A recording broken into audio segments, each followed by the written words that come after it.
My name is Arpita Manjoka and I'm pursuing psychology honors from Delhi University. My hobbies are dancing, acting, sketching, and writing. I write mental health blogs for findoc.in. I was diagnosed with borderline personality disorder when I was 17 years old, and recently I've been diagnosed with PTSD and major depressive disorder. Last year, I lost my brother. He was suffering from mental illness also, and since then, things have not been easy for me.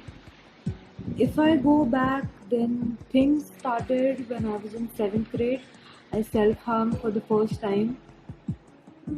At that time, I didn't know what was I doing, but it increased gradually, and I kept self harming.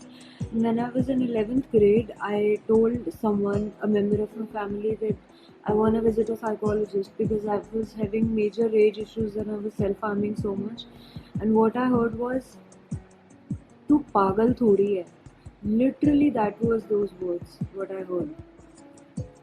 But anyhow, I went to a psychologist and then I was diagnosed. I was misdiagnosed with bipolar disorder at first, but later on, I got my final diagnosis.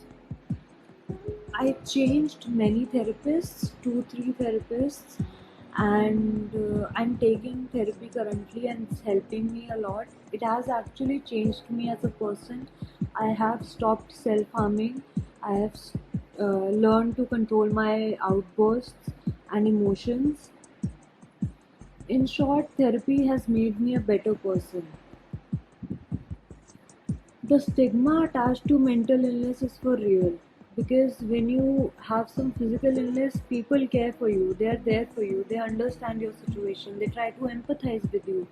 But when you have some mental illness, they pass very hurtful comments. I've heard phrases like, "You're not crazy, it's all in your mind." ये depression कुछ नहीं है, bed से खड़ी हो सब ठीक हो जाएगा. Those were the literal words that I heard.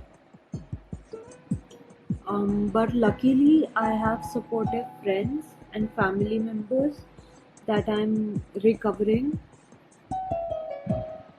The biggest motivating factor in my journey was my will to get better.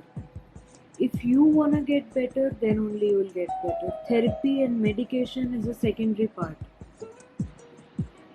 Any message that I want to give to anyone who's suffering from mental illness? Yes.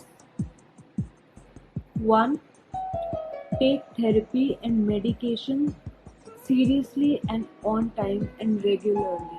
I've seen many people, once they start getting better, they leave therapy, they leave taking medication, which is not right. You have to take it regularly. Secondly, practice self help techniques. You will only get better if you want to get better. Therapy and medication is secondary. I'm repeating it because that's the whole point of this thing. Third, come out of the closet and talk to people, because there are people who understands. There are people who are there for you, who understands. My mental illness has made me more stronger and more resilient, and I'm proud of who I am now. Now, if we talk about therapy, firstly, it's not for the people who are suffering from mental illness. Yes, it is for the people who are suffering from mental illness, but it is for normal people also who are not suffering from any kind of mental illness or mental disorder. You can approach a therapist or seek therapy if you are suffering from normal stressors of life, like household chores or office stress. So please, if you're suffering from any kind of issue, seek therapy, seek a mental health professional. It will give you insight into this, your own mind, and make you a better person. Enrich your well-being. I mean, I can't say enough.